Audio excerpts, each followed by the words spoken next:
Welcome to techno উডার্কস। আজকে আপনাদেরকে দেখাবো কিভাবে যে গ্লাসটা নিয়ে আসা হয় পুরো কাঁচের মতো, সেইটা কি প্রসেস, সেইটা কাঠের উপরে ফার্নিচারের উপরে কিভাবে করবেন সেই প্রসেসটা আজকে দেখাবো পুরো সহজ পদ্ধতিতে, যে গ্লাসটা পুরো কাঁচের মতো কি করে নিয়ে আসবেন।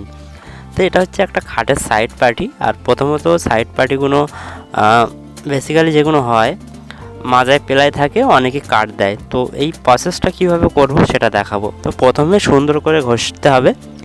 আর এই যে ঘষার যে কাগজটা নিয়েছি আমি, এই কাগজের নম্বরটা হচ্ছে 80 নম্বর। আর যদি আপনারা চাইলে 100 নম্বরও নিতে পারেন। এটা বলা হয় শিরীষ কাগজ। আর এই শিরীষ কাগজ দিয়ে প্রথমে সুন্দর করে ঘষতে হয়। তো আপনারা যে আমি যে পালিশটা আজকে দেখাবো প্রসেসটা, এই পালিশটা যে কোনো কাঠের ওপরে করতে পারেন। আর যারা বাংলাদেশ থেকে ভিডিও দেখেন তাদেরকে বলবো কি প্রসেসে আপনারা এরকম পালিশ করতে পারেন। তো প্রথমে আমি এরকমভাবে সুন্দর করে ঘষে নেব। ঘষার পরে এর ওপরে সিলার অ্যাপ্লাই করব। তো অনেকেই গালা দিয়ে পালিশ করেন, তো গালা দিয়ে পালিশ করার থেকে আপনারা সিলার দিয়ে পালিশ করুন। সিলার দিয়ে পালিশ করলে অনেক সুন্দর হয় এবং দেখতে পুরো কাঁচের মতো লাগে। আর খুব অল্প খরচায় এরকম সিলার দিয়ে পালিশ করুন, দেখবেন অনেক ভালো লাগবে। তো প্রথমে আপনারা যে কোনো কাঠের ওপরে এইভাবে সুন্দর করে ঘষতে হবে। ঘষার পরে সিলার অ্যাপ্লাই করতে হবে। তো দেখুন, এটা হচ্ছে সেন্ডিং সিলার। আর এই সিলারটা আপনারা যে কোনো কোম্পানির নিতে পারেন। তো এটা এশিয়ান পেন্ট কোম্পানি। আর এই সিলারের পরিমাণটা আপনারা যখনই আপনারা সিলার মিক্সিং করবেন তখন কিন্তু সিলারটা হাফ পরিমাণ নেবেন আর হাফ পরিমাণ থিনার নিয়ে এটাকে মিক্স করবেন। এখন আমি নেব থিনার। আপনারা যে কোনো কোম্পানির থিনার নিতে পারেন। আমি একটা কোম্পানির থিনার নিয়েছি। যে কোনো কোম্পানির থিনার নিতে পারেন। যে কোনো কোম্পানির ভালো থিনার নিয়ে কাজ করবেন, যে কোনো কোম্পানির সেটা হতে পারে।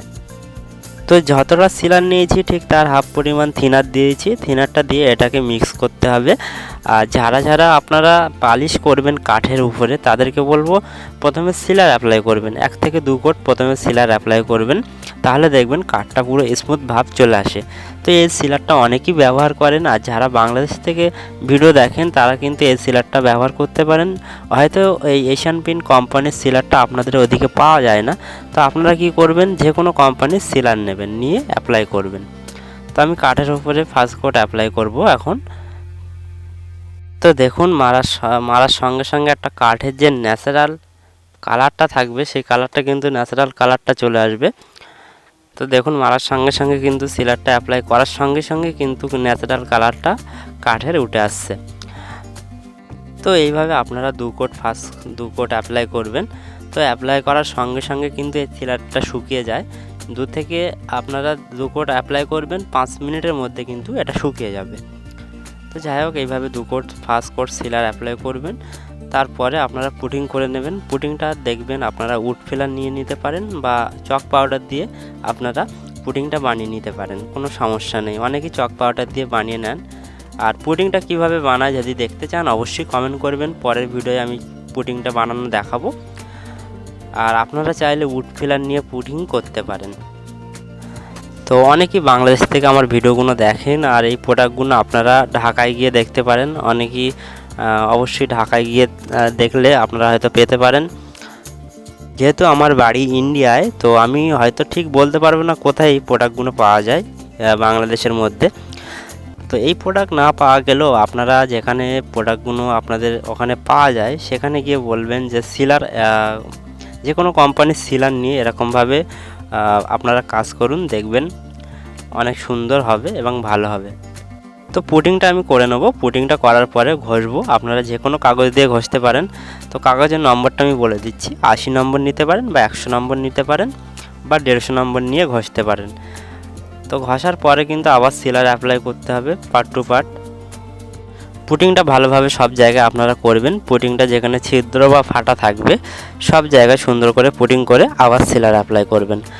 চলো আবার আমি সিলার অ্যাপ্লাই করে দেখাই। তো আমার পুটিং ঘষা হয়ে গেছে, অলরেডি সিলার অ্যাপ্লাই করা চলছে আবার। তো ভিডিওটা বড় হয়ে যাওয়ার কারণে আমি ঘষাটা দেখালাম না। আপনারা যে কোনো কাগজ নিয়ে ঘষতে পারেন, কোনো সমস্যা নেই। এইভাবে আপনারা 5 থেকে 7 কোট সিলার অ্যাপ্লাই করে দিন, কোনো ব্যাপার নেই। আপনারা 7 কোট 8 কোট কোনো ব্যাপার নেই, সিলার অ্যাপ্লাই করুন। খুব সুন্দরভাবে ধরে ধরে সিলারটা অ্যাপ্লাই করুন। যেহেতু মাজার এইগুলো পেলাই ছিল সেক্ষেত্রে আমি এই মাজারগুলো একটু অন্য রং মেরে দিলাম, দিয়ে এর ওপরে ফাইবার ডিজাইন তুলে দেবো। দেওয়ার পরে এর ওপরে আমি গ্লেজ করে দেবো। তো যাই হোক, এইভাবে সিলারটা আপনারা 5 থেকে 7 কোট মারুন। তারপরে আপনারা কি করবেন, পুরো ফাইনাল গ্লেজটা আনতে হবে, সেই প্রসেসটা দেখাবো। তো যারা যারা সিলার পালিশ করেন তারা আপনারা জানেন সিলার মারার সঙ্গে সঙ্গে কালারটা কিন্তু ম্যাট কালার থাকবে। যখনই আপনারা গ্লেজিং করবে তখন কিন্তু গ্লেজটা কাঁচের মতো চলে আসবে। সিলার দিয়ে পালিশ করলে কী হয়, অনেক কম খরচায় সিলার দিয়ে পালিশ হয়ে যায়। তো 1 লিটারের সিলারের দাম হচ্ছে মাত্র 250 টাকার মধ্যে পেয়ে যাবে। যাই হোক, এইভাবে সিলার অ্যাপ্লাই করবেন। করার পরে এবার যে মেন প্রসেসটা আজকে দেখাবো আমি, যে গ্লেজটা কীভাবে নিয়ে আসা হয়। এই যে স্যানলাক্স কোম্পানির পিউ আর এটা হচ্ছে হার্ডনার, এই হার্ডনারটা দিয়ে মিক্স করব। তো মিক্স করার পদ্ধতিটা দেখায়। এটা হচ্ছে থিনার আছে, 1 লিটার থিনার আছে। আমার থিনারের পরিমাণটা খুব অল্প পরিমাণ থিনার লাগবে। তো সিলারটা মারা হয়ে গেছে, এবারে গ্লাসটা কি করে নিয়ে আসবো। লাস্ট ক্লিয়ার যেটা মারা হয় এটাকে বলা হয় পিউ বলতে পারেন বা ক্লিয়ার বলতে পারেন। তো এটা আমি সব নিয়ে নিচ্ছি, যেহেতু আমার দুটো অ্যাপ্লাই করতে হবে, দুটো খাটের সাইড ভালোভাবে আমি অ্যাপ্লাই করব। আর এটা হচ্ছে হার্ডনার, আর এটার দাম পড়বে 500 টাকা। এই যে কোম্পানিটার নাম হচ্ছে স্যানলাক্স কোম্পানির পিউ, স্যানলাক্স কোম্পানির। আপনারা যে কোনো কোম্পানির পিউ নিতে পারেন। আর এই যে হচ্ছে থিনারের পরিমাণটা খুব অল্প দিতে হয়, আমি একদম হালকা পরিমাণ থিনার দেব। অনেকেই আমাকে কমেন্ট করেন যে পিউ স্প্রে করলে সাদা সাদা হয়ে যায় কিছু কিছু জায়গায়। থিনারের পরিমাণটা খুব অল্প দেবেন, তাহলে সাদা সাদা আসবে না। তো আমি থিনারের পরিমাণটা খুব অল্প দিলাম। থিনারটা দেওয়ার পরে এবারে ভালোভাবে এটাকে মিক্স করব সুন্দর করে। এই মিক্সটা সুন্দর করে করবেন, তাহলে ভালো হবে। 2 থেকে 3 মিনিট ভালোভাবে এইভাবে সুন্দর করে মিক্স করবেন। তারপরে আপনারা কি করবেন, স্প্রে করবেন। অনেকে প্রশ্ন করছেন, যে কমেন্ট করছেন যে পিউ স্প্রে ছাড়া হাত দিয়ে হবে। পিউ স্প্রে করতে হবে, না তো কিন্তু গ্লেজ ভালো আসবে না। হাত দিয়ে আপনারা পিউ অ্যাপ্লাই করতে পারেন, কিন্তু গ্লেজ কিন্তু হবে না, ভালো গ্লেজ আসবে না। যখনই আপনারা স্প্রে করবেন কাঁচের মতো গ্লেজ চলে আসবে। তো আমার সিলার মারা কমপ্লিট হয়ে গেছে। সিলারটা যখন আমি মারা হয়েছে দেখুন পুরো ম্যাট কালার টাইপের লাগছে। আমি সাইড দিয়ে একটু কালো করে নিয়েছি যাতে দেখতে একটু ভালো লাগে।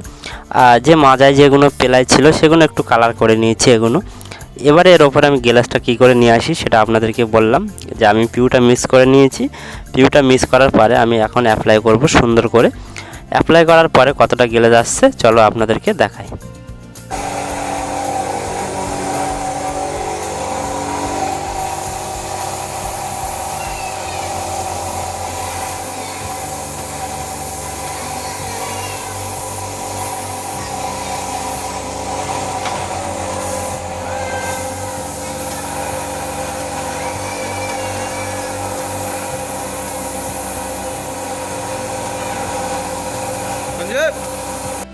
পিউটা সুন্দরভাবে এইভাবে অ্যাপ্লাই করতে হবে, এক সাইড দিয়ে অ্যাপ্লাই করতে হবে। আর আপনাদের কম প্রেশারের মেশিনটা, যে স্প্রে মেশিনটা, পুরো হাই প্রেশারে রাখতে হবে, তাহলে কিন্তু গ্লাসটা খুব সুন্দর হবে আর দানা দানা আসবে না। মেশিনের প্রেশার থাকতে হবে, তাহলে কিন্তু দানা দানা আসবে না। প্রেশার কম হয়ে গেলে কিন্তু দানা দানা চলে আসবে। এইভাবে সুন্দর করে স্প্রে করবেন, দেখবেন কত সুন্দর গ্লেজ চলে আসবে। গ্লেজটা কত সুন্দর চলে এসছে। তো ফাইনাল লুকটা আপনাদেরকে চলো দেখায়। এবার কত সুন্দর কাছের থেকে ক্যামেরাটা নিয়ে দেখায় আপনাদেরকে। তো ফাইনাল লুকটা দেখুন, পুরো কাঁচের মতো গ্লেজ চলে এসছে। আর এই গ্লেজটা কেমন লাগছে অবশ্যই বলবেন। আর এই যে চকচকে পুরো ভাবটা পুরো লেকারের মতো লাগছে। আপনারা যারা লেকার পালিশ করেন হয়তো লেকারের থেকেও এটা পুরো কাঁচের মতো গ্লেজ লাগছে। আর এই পালিশটার নাম বললাম, এটাকে বলা হয় পিউ পালিশ। আর এই পালিশটা কেমন হয়েছে অবশ্যই কমেন্ট করবেন। আর কোথা থেকে আমার ভিডিওগুলো দেখেন অবশ্যই কমেন্ট করবেন। দেখুন কাঠটা পুরো কাঁচের মতো লাগছে। কেমন ছিল প্রথম আর এখন কেমন হয়ে গেছে। যারা যারা বুঝতে পারেননি অবশ্যই কমেন্ট করবেন। কারা বুঝতে পারেননি, কোথায় সমস্যা হয়েছে অবশ্যই একবার কমেন্ট করবেন। আমি কমেন্টের 100% উত্তর দেব আপনাদেরকে। আর কোথা থেকে ভিডিও দেখছেন অবশ্যই একটা কমেন্ট করবেন, তাহলে আমি খুশি হব। আর আমার চ্যানেলটা অবশ্যই সাবস্ক্রাইব করে রাখুন, এরকম ভিডিও পেতে, এরকম পালিশের ভিডিও পেতে। আরও ভিডিও আপনারা দেখতে পারেন আমার চ্যানেলে গিয়ে।